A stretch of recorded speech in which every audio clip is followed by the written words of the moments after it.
दिया है बहादुर।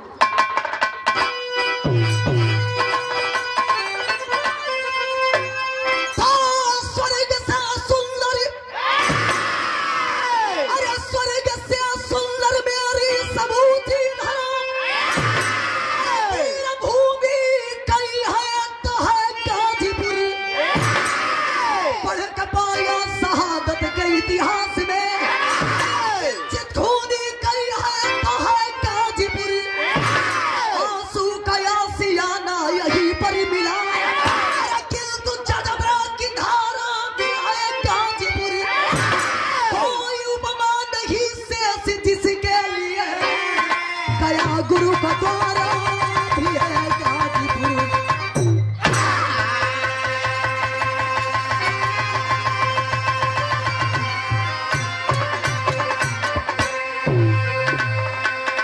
कोई उपमा नहीं शेष जिसके लिए गया गुरु का द्वारा भी है गाजीपुर। जवानों के लिए कबीर जी बिरहा के अंदर गजल के अंदाज लिखते हैं।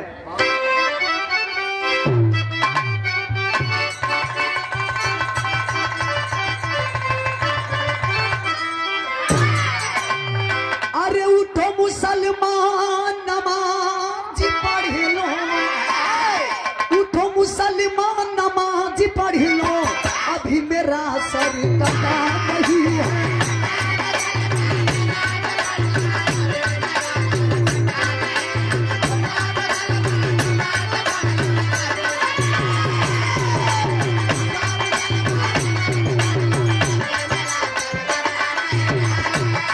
अरे उठो मुसलमान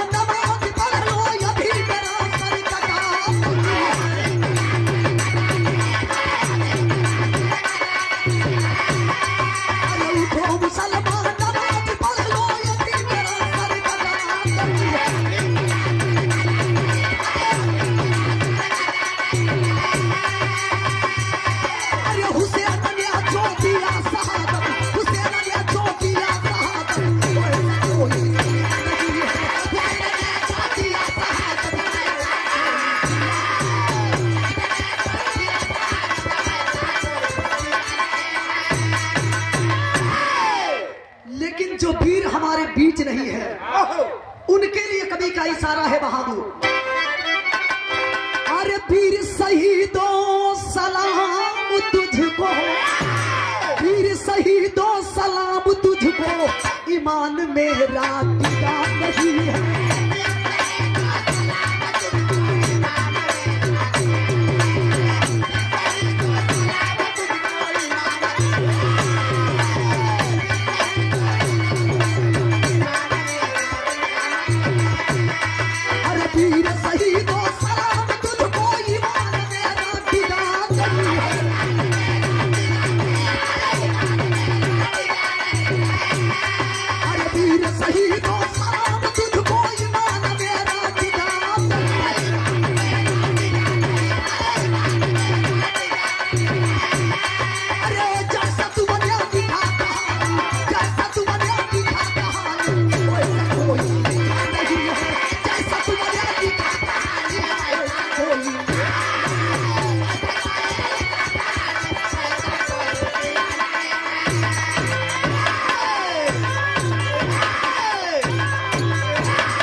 सुने वाला हमरे तमाम लोग बैठल बनी, ध्यान दे। कहानी की शुरुआत हो गई। कहानी कैसन बा बहादुर?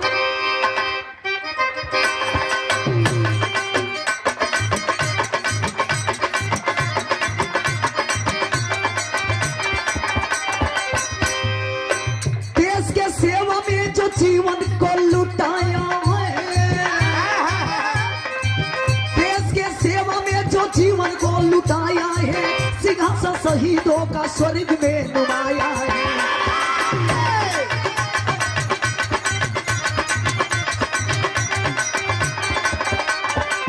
जन्म मानो का पाना महज एक किस्सा है, जन्म मानो का पाना महज एक किस्सा है, मगर फौजी बन जाना कृति का हिस्सा है।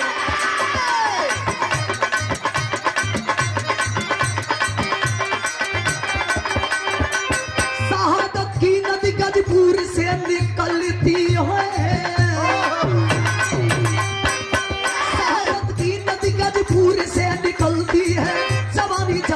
खुशी हर घर से मचलती है।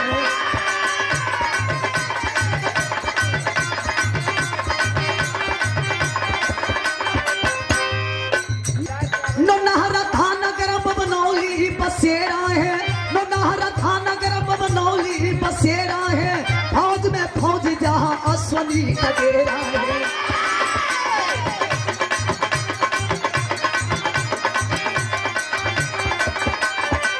पिता श्री राम नाम लाल मुनि माता का,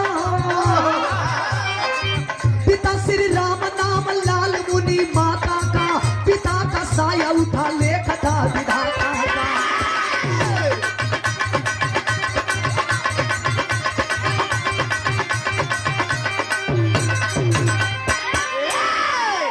कहानी के समझ लिए बाबू। शहीदी धरती गाजीपुर के धरती, जनपद गाजीपुर, थाना नौनहरा, ग्राम बबनौली चकदाऊपुर के रहने वाले एक छोटा ही परिवार, घर के मेन मुखिया जिनका नाम बताया गया श्री राम यादव, और श्री राम यादव के दुल्हन के नाम बतावल गई लाल मुनि देवी। लाल मुनि देवी से भगवान 3 गो बेटा दिले बड़ो। सबसे बड़ा बेटा जिस बेटे का नाम बताया गया अश्वनी कुमार यादव, दूसरे नंबर का बेटा जिसका नाम बताया गया अंजनी कुमार यादव, और तीसरा का बेटा जो ने बेटा की उम्र 12 साल के बाद दुलरुआ बेटा जेकर नाम बा अमन कुमार यादव। धीरे धीरे समय बीतता जा रहा था। पिताजी किसानी करके परिवार का जीविका चला रहे थे, लेकिन सोच बा के यही गरीबी में अपना तीनों बचवन के पढ़ा लिखा के अच्छा इंसान बनाई। धीरे धीरे समय बीतता जा रहा था। भगवान को शायद हम मंजूर नहीं था। बेटा भी 12 साल का था, छोटा बेटा। तभी अचानक इस दुनिया को छोड़ करके पिताजी हमेशा हमेशा के लिए चल बसते हैं। आज पति के गुजरला के बाद घर के सारा जिम्मेवारी लाल मुनि देवी के ऊपर हो गई। पिताजी के गुजरला के बाद बाबू अश्वनी कुमार यादव माई के मजबूरी देख के हमेशा काम में हाथ बटावल करे। पढ़ाई के साथ साथ दौड़ना, रियाज वगैरह भी किया करते थे, और सोच यही था कि आज नहीं तो कल पढ़ाई पूरा करने के बाद जब भी नौकरी करूंगा तो फौज की नौकरी करूंगा, वर्दी चढ़ाऊंगा, शरीर पर वर्दी चढ़ा के धरती माई के सेवा करो। नतीजा निकलल का बिरहा में गीत लगल बहादुर।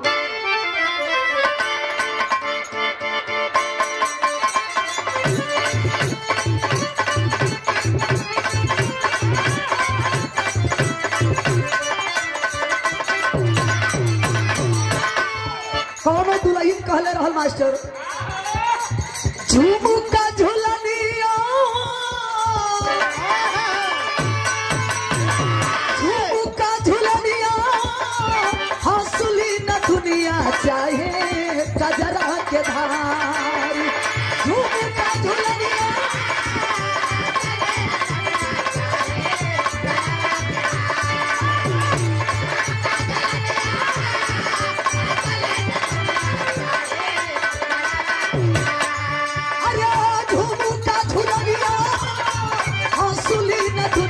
चाहे कजरा के धारी, मुस्कान अमर सोना हो सिंगार, राजा सोना हो सिंगार।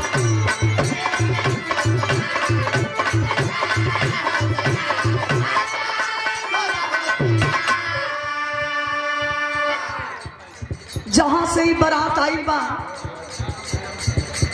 बारात के शोभा बढ़ावे खातिर बिरहा से बड़ा लगाव और हमेशा आपके द्वारा मान और सम्मान मिला करता है।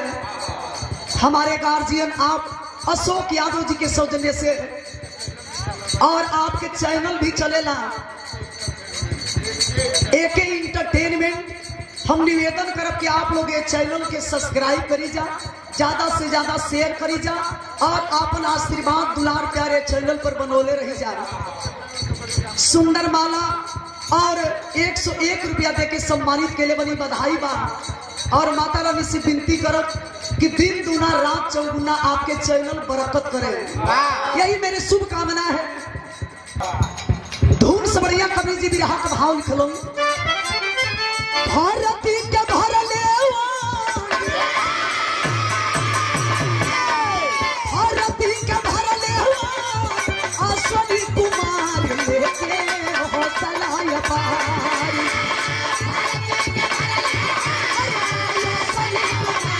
लेके हो सलाय पार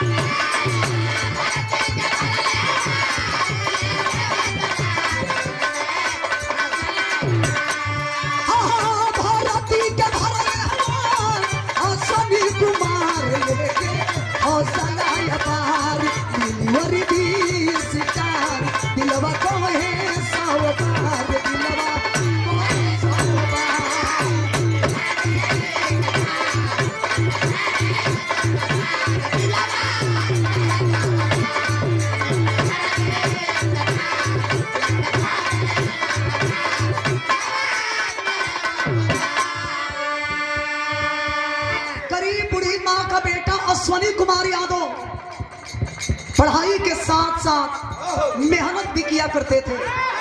पढ़ाई के समय समय लगन फार्म भरे और जब फार्म भरने लगा गरीब बूढ़ी माँ का बेटा समय के उपरांत हुआ क्या बाबू भर्ती हो गई बिना सुर से भर्ती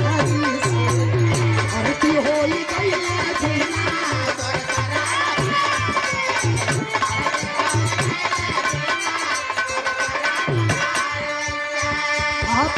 इलाहाबादी जाके तैयारी से इलाहाबादी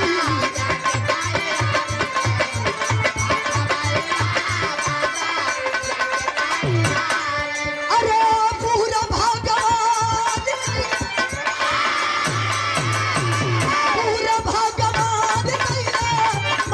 के उम्मीद बहुरल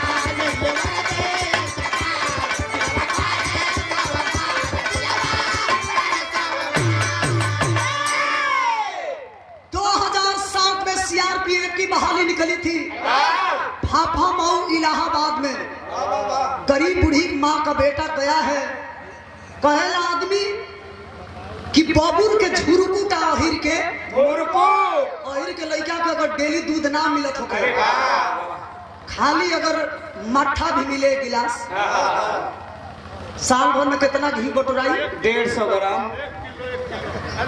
अश्वनी कुमार यादव जी भर्ती हो जाते हैं पहरिया निकलना घर में फोन लगावलन भाई तो लाल भर्ती हो गई लाल फौज में भर्ती हो गई साला दुनिया के कौन ऐसा माई हुई कि खुश ना हो माई तो खुशी के मारा लगली है पचमूरा पचल लगली कूदे हमारा लाल भर्ती हो गई हे परम बाबा हे काली माई हमारा लाल भर्ती हो गई अब हमनियों के गरीबी दूर हो जाई तो के जोड़े जोड़े नारियल चढ़ाई तो लड्डू चढ़ाई।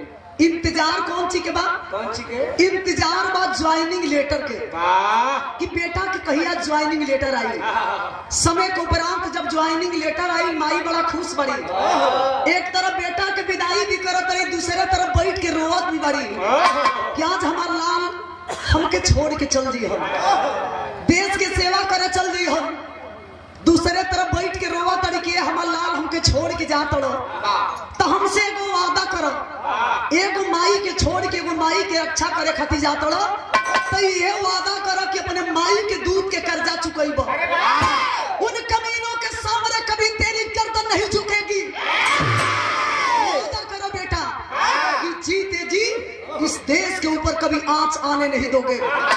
अश्वनी कुमार यादव कहता है कि माँ चिंता मत करो तेरा लाल तेरा बेटा कसम खाता है कि दूध का कर्जा चुकाएगा।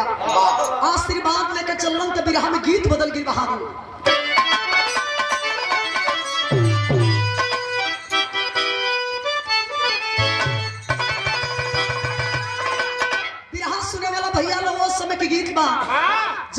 बिरहा जगत में मीरा मूर्ति के जन्म कर्म ना हो। कैसे जननु हो? सुन के जननी केकरा से? परिवर्तन का नियम। अच्छा आइए नियम से चलिए। कोई कलाकार इस धरती के बड़ा छोटा नहीं होता है। कर्म प्रधान विश्व करो राखा, जो जस करनी वही फल चाखा। हमनी के खानदानीय ऐसा हो। गणेश क्या खड़ा ऐसा हो। तू लड़का जब पैदा हो से तो उहो गुनगुनाते निकले से। हां बड़ा चुलचुला हो। रोवा से तो वो उतर जाए। हां बड़ा चुलचुला हो सर। रोइबो करलो से तो लइए में रोई है। स्वर्गीय रामदेव गुरु जी के जमाना के गीत देखला नार में सुन ले बनी। हमनी के तो वैसन भागिए ना भई कि देख पाई जाए। सुन ले रही जा कैसे लोग गावे मास्टर साहब।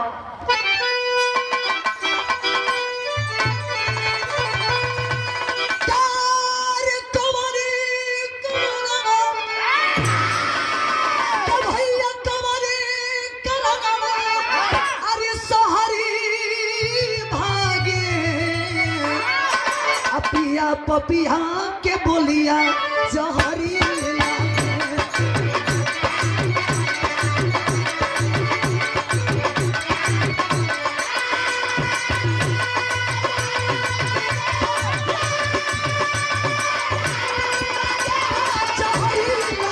पिया पपिया के बोलिया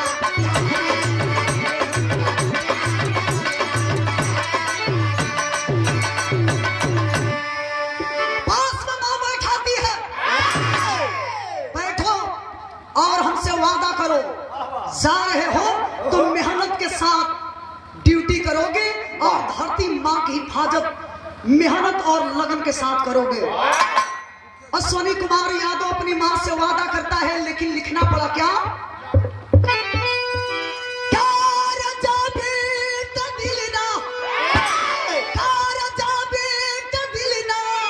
अरे उदास रखी हो ताकि घरवा हमेशा अपनी याद रखी हो।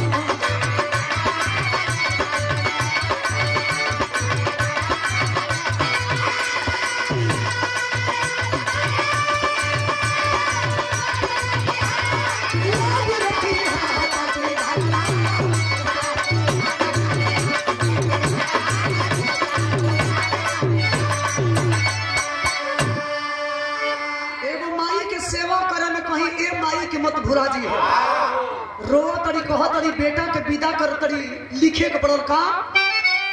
अरे बेटा वाह हमारा रोकी हदेसवा के खातिर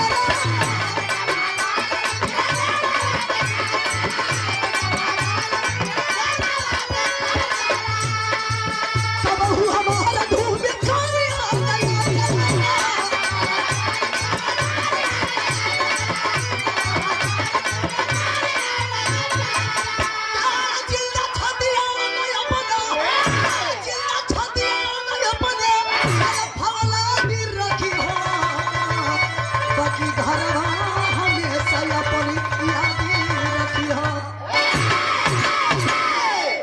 सबके आशीर्वाद, सबके बड़ छोट के आशीर्वाद लेके अश्विनी कुमार यादव वही जब पहुंचलन जहां की जवानों की ट्रेनिंग दी जाला। तिरंगा झंडा के नीचे खड़ा होकर के वह जवान कसम खाता है कि धरती माँ की कसम, जब तक मेरे शरीर में खून का एक कतरा रहेगा वादा करता हूं कि इस तिरंगे के ऊपर कभी आंच आने नहीं दूंगा। आज ट्रेनिंग पूरा भई, ड्यूटी में लग गई लोग। आज जब ड्यूटी में लग गए मास्टर साहब तो जानते बड़ा लोग एक घड़ी नौकरी के पावल भगवान से भेंट कई। चाहे फौज के नौकरी होखे, चाहे यूपी पुलिस के नौकरी होखे, चाहे सफाई कर्मिया ना होखे, चाहे सफाई कर्मी होके, चाहे चपरासी होके, चाहे कंडक्टर होखे, नौकरी मिल जाता तब वहां तक भगवान से भेंट हो जाता, दर्शन मिल जाता। अभी साल 2 साल बीतल हो आ तब तक ले तिलकहरू लगल लो दौड़े। तिलकहरू अश्विनी कुमार यादव के दुआरी पर तिलकहरू लोग के लाइन लगे लगल। अब एने हाथ करत नहीं तो ऐसा मत समझब जा कि यहाँ कम कहत नहीं। हकीकत बात, बलिया जिला ग्राम गांधीनगर ब्लॉक बिरवार बारी थाना खेजड़ी के रहने वाले, जिनका नाम बताया गया गुलाब यादव, और गुलाब यादव की बेटी जिसका नाम बताया गया अंशु। अंशु के पिताजी रिश्ता लेके एलन अश्वनी कुमार यादव के घर है गाजीपुर में।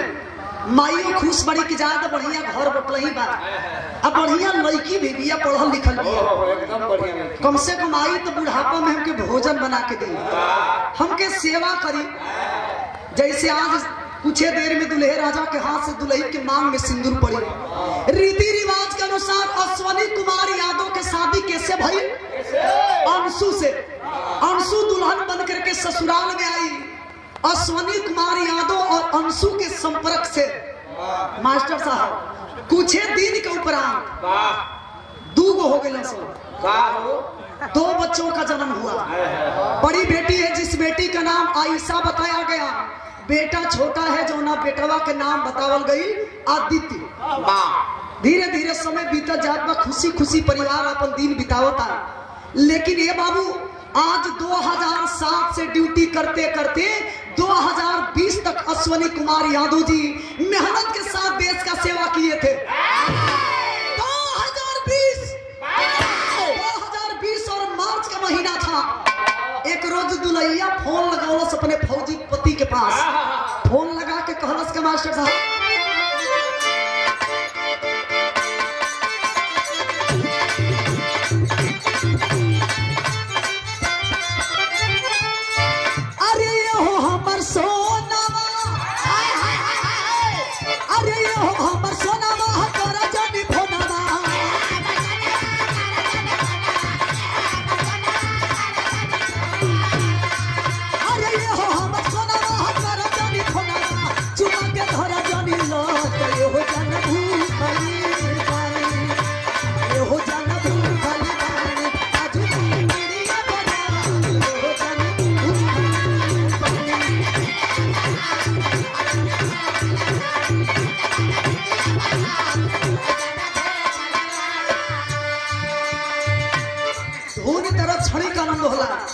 निवेदन बा आप सबसे, धून से बढ़िया कवि जी बिरहा के भाव लिखल का। अरे फगुआ में आइला, अरे फगुआ में आइला न बतिया भुलैला,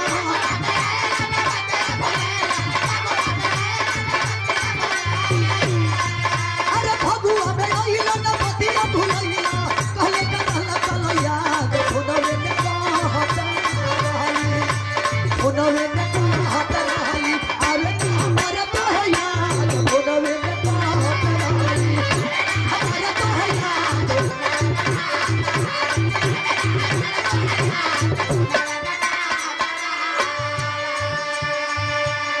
फोन लगौले बड़ी अश्वनी कुमार यादव, फोन उठौले बड़ो, कहो तरी की काजी हमेशा आप आवे नहीं तो वादा करेली, लेकिन कहियो वादा पूरा ना करी।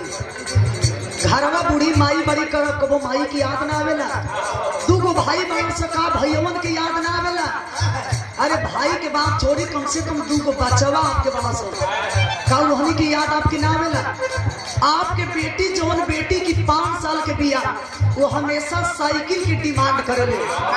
अश्वनी कुमार यादव जी जाता तवन की सुनो अंशु, हम ठहरे फौजी आदमी, सबसे पहले देश की सेवा उसके बाद परिवार। कह रहे हैं कैसे? देशवा हरि रिश्ता से रानी हमर ऊपर होला हो, देशवा हरि रिश्ता से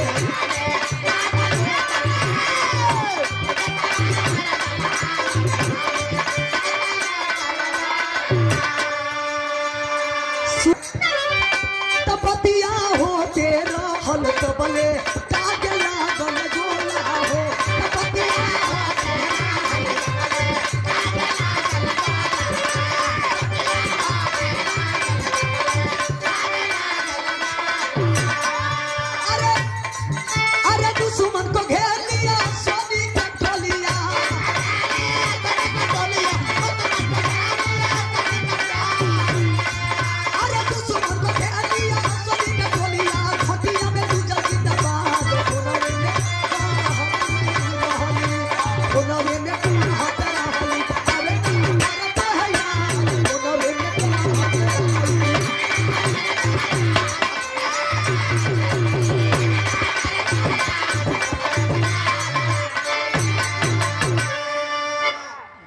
करके अश्वनी कुमार यादव कहते हैं कि सुनो अंशु, हम ठहरे फौजी आदमी, सबसे पहले देश के सेवा, उसके बाद परिवार।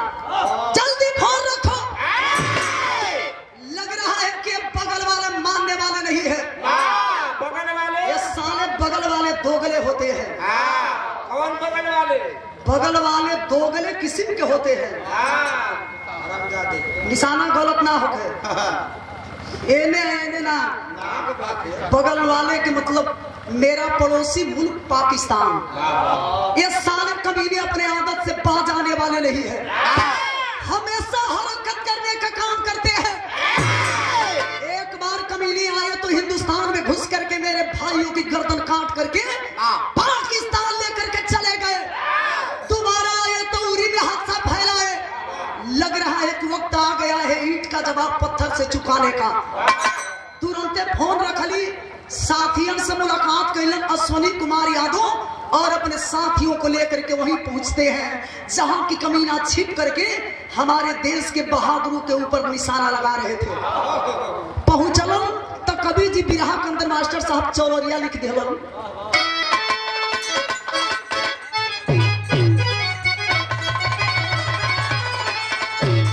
अरे बारी उम्र कमर लचकनिया, अरे बारी उम्र कमर लचकनिया, बारी उम्र कमर लचकनिया, कोई की चाटी हुरका कनिया, कोई का हुरका।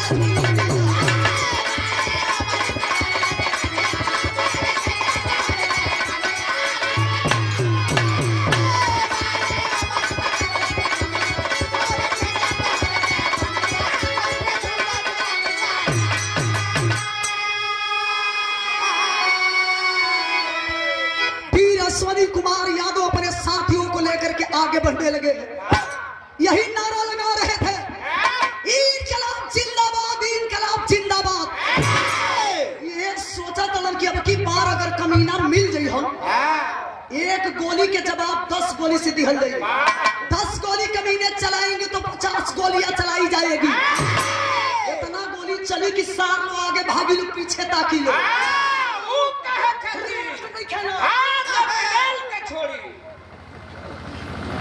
सारा आतंकियों को मार गिराते हैं और जब 4 आतंकियों को मार गिराए तो दूसरी जगह ड्यूटी लगाई गई, कश्मीर के हिंदवाड़ा सेक्टर में, जहां की 2 दिन पहले हमारे देश के 5 जवान शहीद हुए थे। ड्यूटी लगाई गई तो लिखना पड़ा बहादुर। अरे बदला ले बे चले सैनिया,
उठा करके अपने साथियों को अश्वनी कुमार यादव कहते हैं कि सुनो, अब की बात सतर्क हो जाओ, बारी बारी से कमीनों को गोली मारना है। लड़ाई के मैदान में हमारे वीर सपूत बदला लेने के लिए आगे बढ़ते गए। कोई बनावटी बात नहीं, आप पेपर में पढ़े होंगे और न्यूज में देखे भी होंगे। लड़ाई के मैदान जब खत्म, लड़ाई के मैदान में जब हमारे वीर सपूत पहुंचे हैं, दोनों तरफ से गोलियां चल रही थी। आज जब दोनों तरफ से गोलियां चलने लगी, इधर के भी जवान मारे जाते हैं और उधर का भी। लड़ाई खत्म भइल, जब मोर्चाबंदी भइल, लौटे लगलन, तो फिर कमीना जेकरा का हम भाई कहे, वो भाई नहीं कसाई है साले। हमेशा पीठ छुरा भोंकने का काम करते हैं, पीछे से छिप करके निशाना लगाते हैं, और जब गोली चलाए तो हमारे देश के 3 फौजी जवान शहीद होते हैं, जिसमें गाजीपुर का वीर जवान अश्वनी कुमार यादव भी सीने में गोली खा करके हमेशा हमेशा के लिए वीर गति को प्राप्त कर जाते हैं। हमारे विराह इज्जत से करोड़ रस में चलत मास्टर साहब, देश के जवान वीर सपूत देश के सेवा करते करते वीर गति को प्राप्त किया है। उठाए के जवान तिरंगा में लपेट के जब ताबूत में बंद करे लगलन तो कबीर जी बिरहा के अंदर तेरी के भाव लिखलन। अरे नहाई कबल खून में देशवा, ए बाबू नहाई कबल खून में देशवा, मां का महायुद्ध कब अंतिम बिगुल बजाई, अरे बजाई, अरे बजाई।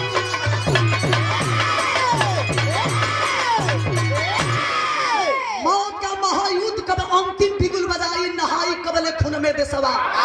फोन बनारस हेड ऑफिस में घटना को मजमून दिया, देश हेतु में वीर अश्वनी अपने तन का खून दिया। माता को जब खबर लगी बेटा आंचल को छोड़ गया, बिना इजाजत कैसे वो परिवार से नाता तोड़ गया। मेरा बेटा जिंदा है क्यों झूठी खबर सुनाते हो, हे साहब बातें बंद करो क्यों हमको दुख पहुंचाते हो। अश्वनी कुमार यादव के जब माई सुनली कि हमारा लाल ये दुनिया में नहीं खन, पैर के नीचे से जमीन खिसक गई, करेजा फाट गई। माई के जौने माई के अपने लाल पर विश्वास रहल कि हमारा लाल बुढ़ापा के सहारा बनी, कहती है कि ये साहब ये अखिया पर विश्वास नहीं कि उतना एक कनवा पर विश्वास होता है साहब, का हमारा लाल सही शहीद हो गई, ऐसा मत कहिए साहब। अरे हमार लाल तुम्हारे जिंदगी के सहारा रहे साहब। हमार बाबू इतना जल्दी हिम्मत नहीं के हार सकत। अरे अश्वनी कुमार यादव हमारे बेटा के करेजा तो बाप के करेजा रहले साहब। हमार बेटा इतना जल्दी कैसे हिम्मत हार गई। जितने लोग मौजूद थे सारे लोग समझा रहे थे, इंतजार बात बस अश्वनी कुमार यादव के लसी अइले के इंतजार। आज प्रमाण बतावल गई कि 5 मई के दिन अश्वनी कुमार यादव के लाश जब आई भकुरा गांव में, तो कबीर जी के करोड़ रस के भाव के गीत लिखे के पड़ल।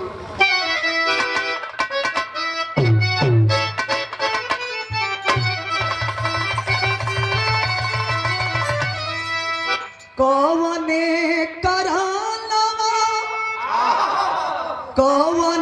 करनवा जोगी जोगा वारा माले, अरे जोगा वारा माले हो। कौने करनवा भिखिया मांगे लैया, कौने करनवा भिखिया मांगे लैया।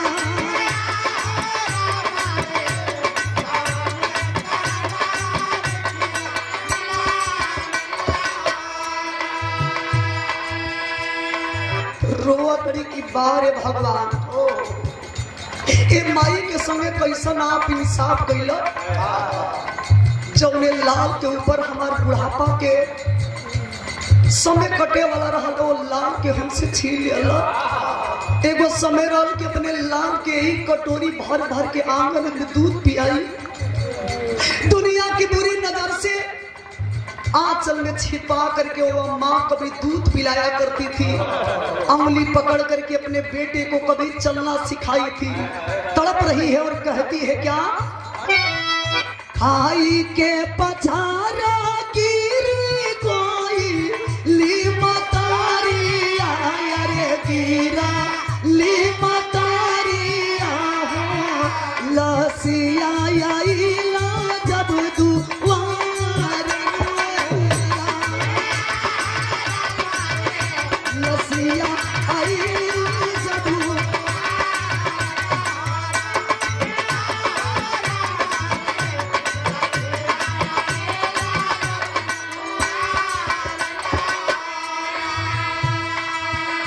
भलाई तू लूटलाय बेटा, भलाई तू लूटलाय बेटा, री बुढ़ाई रे हो रे बुढ़ाई हो, काहे लूटला बहुअर के सिंगार लुएरा, काहे लूटला बहुअर के।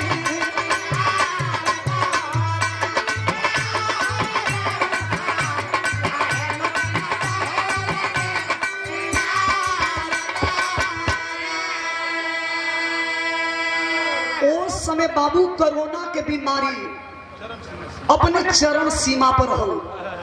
उस समय गाजीपुर जिला के लोगों ने यह साबित कर दिया कि जानों की परवाह ना करते हुए अपने रियल हीरो को देखने के लिए तमाम लोग जुटे हैं। जगह जगह से लोग अश्वनी कुमार यादव को देखने के लिए पहुंचे हैं। रो रही है माँ, बिलक रही है, सबसे हथवा जोड़ के कहे कि ये भैया, ये बाबू, एक बार ये पेटिया खोल देता, अपने लाल के चेहरा देख लेती ना तो ये छातिया जुड़ा जाई।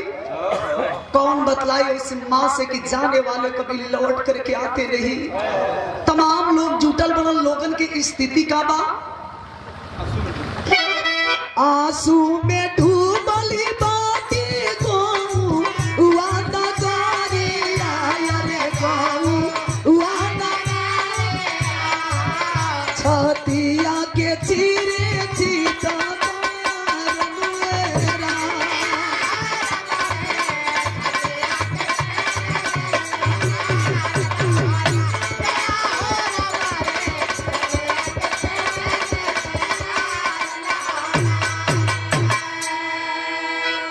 कहेल आदमी है बाबू कि माई के कर्जा ना कोई चुकौले बना कोई चुकाई, अमृत के धार कोई कतनो पियाई है भैया बोला माई बिना, अब कैसे करे जवाब जुड़ाई है भैया बोला माई बिना। दुल्हैया घर में से दौड़ल दौड़ल आई, कभी चारों तरफ देखे तो कभी अपने बचवन के चेहरा देखे तो कभी अपने शहीद पति के लसिया देखे। रोती है। हिंदुस्तान की नारियों को हम देवी मानते हैं। मांग में सिंदूर पड़ते समय हिंदुस्तान की नारियां अपने पति को भगवान मानती है। उस भगवान से रो करके कहती है, क्या कही,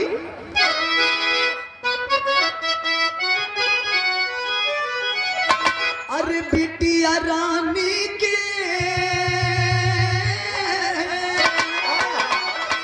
बिटिया रानी के, अरे कौने जन्म में साइकिल दे बाऊ धारी, बिटिया रानी के, साइकिल दे बाऊ धारी, बिटिया रानी के,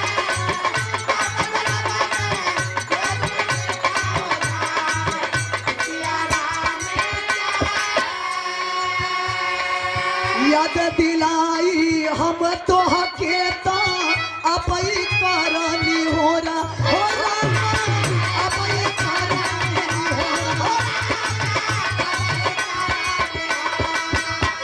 कार्य से दूर साथ डले गईला, अरे छोड़ी कदेला कोरा की बिटिया, बिटिया रानी के, कवरे जन्म में साइकिल दे बाऊ धारी, बिटिया रानी के,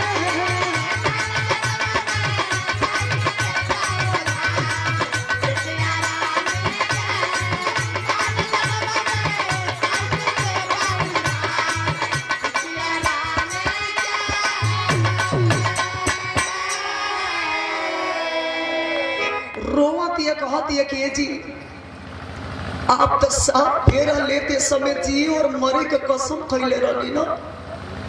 अरे पगली से क्या कसूर हो गई कि आप हमेशा हमेशा खाती हमसे नाता तोड़ लेनी।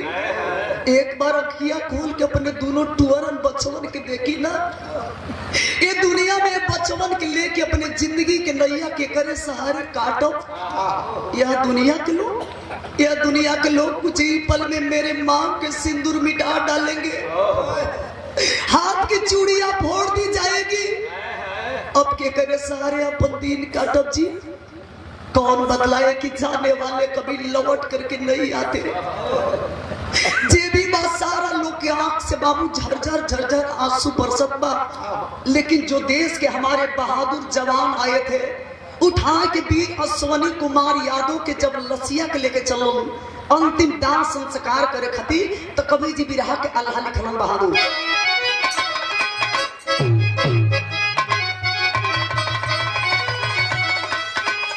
अरे राष्ट्र प्रेम की बात करे हम, अरे देखे हर अखिया जा,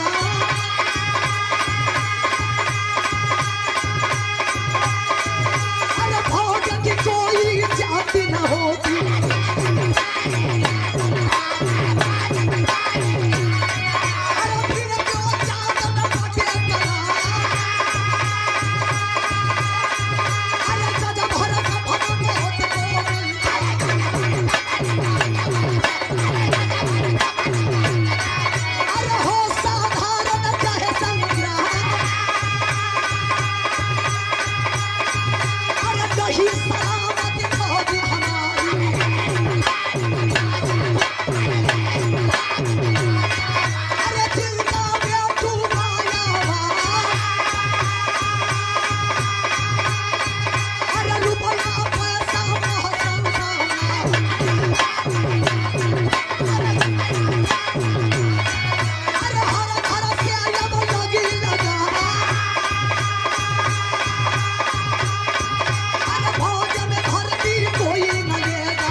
अश्वनी कुमार यादव के अर्थी के लोग लेके श्मशान घाट के तरफ बढ़ने बाबू।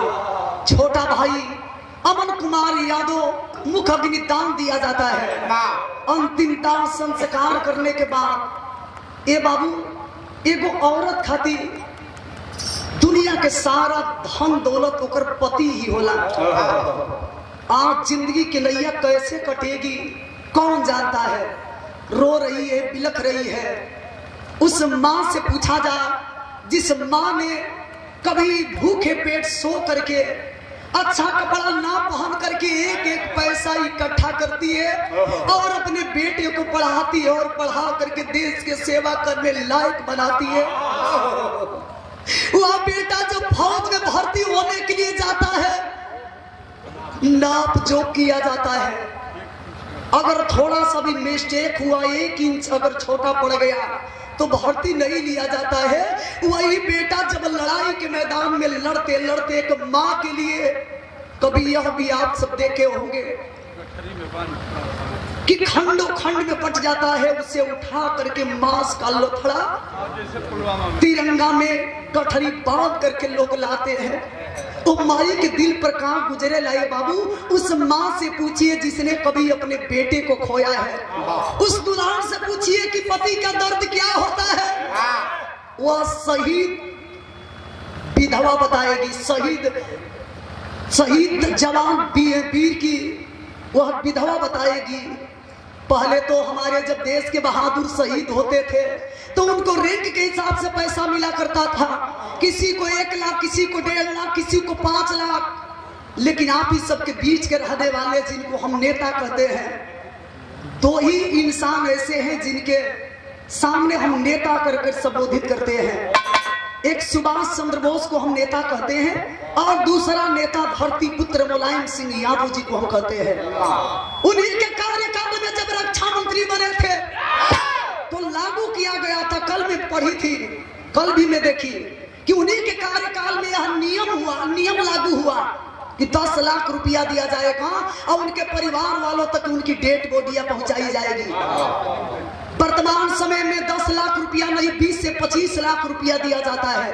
और अंतिम समय में एक माँ अपने बेटे को छाती से लगा करके अपने आप को गर्वान्वित महसूस करती है कि मैं उसी शहीद बेटा की माँ हूं जिन्होंने एक माँ के लिए कुर्बान हुआ है। बिरहा के आखिरी बंद में वह विधवा रो रही है और वर्तमान में जो देश के कुर्सी पे बैठे हैं नेताजी उनसे अपील करती। खड़ी के भाव निकल गई बहादुर।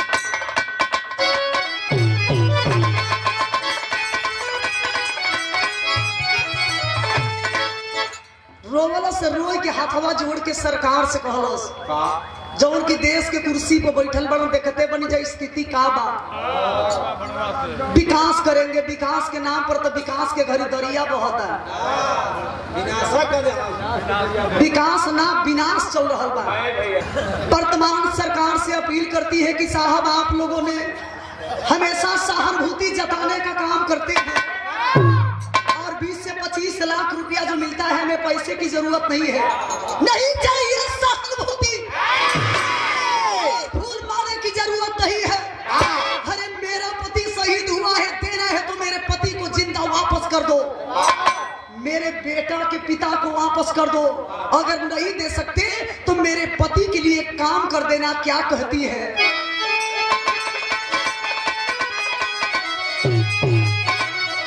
अरे बेमिसाल सपना के उनके कोठिया बनी, अरे चाहिए पढ़ के डॉक्टरिया डॉक्टर बेटिया बनी।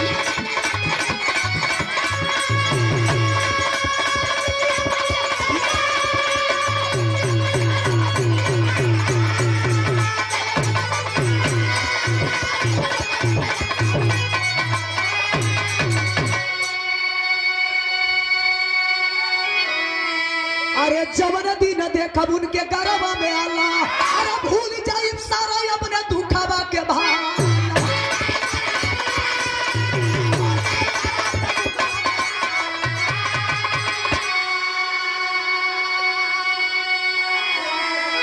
रोवा तड़ी रो के कहली का, अरे माटी जीवन फिर से हीरा मोतिया बनी, चाहिए पढ़ के डॉक्टरिया डॉक्टर बेटिया बनी। जैया हमार बेटी पढ़ लिख के डॉक्टर बन जाई, समझ जाई कि हमारे पति के सपना साकार हो गई। अश्वनी कुमार यादव का सपना था कि बेटी को पढ़ा करके डॉक्टर बनाऊंगा, एक अच्छा से आलीशान मकान बनाऊंगा, वही दिन हमार सारा कष्ट दूर हो जाए, सपना में पूरा हो जाए।